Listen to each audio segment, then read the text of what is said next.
This video is about the most common problems that you have on an early series Porsche, like a 3.2 liter Carrera, or maybe a 964 or a 993. It's an electromechanical monster. Has quite a few places where you could have problems.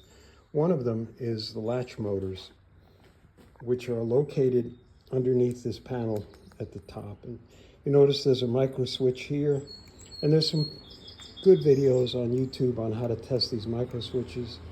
This latch motor, I have another one here. It's a fairly simple device. By turning this, you'll see the mechanism move. It's a 4-pin pigtail.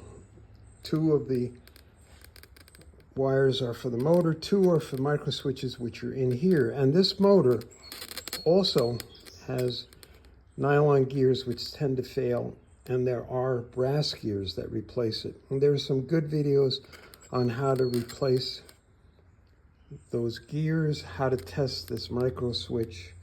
And there's other videos throughout YouTube on many different things.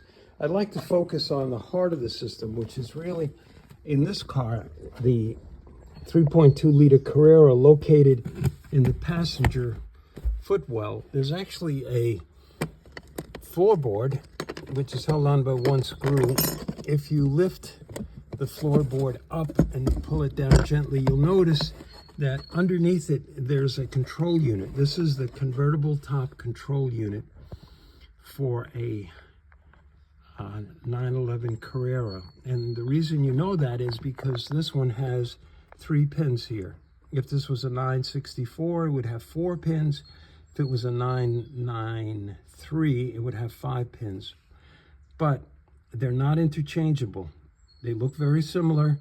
You can't swap them. And this unit and the 964 unit, the 4-pin unit, are no longer available.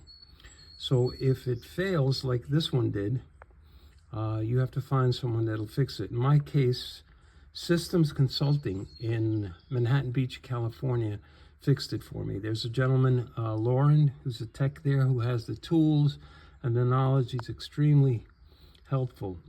I think you can get the 993 control unit through Porsche, which is quite expensive, but you'd have to rewire the car because each one of these series was different. One had the brake up, one had the key in one position, one was running, one was not running. So it makes no sense to spend twice the time and money or more, since you can just get these repaired quite easily. And I'll put a link in the description with the website if you want to follow up on that. So again, there's a lot of different things that can go on. I had a terrible time finding this control unit and some of the other issues. I hope this video helps you.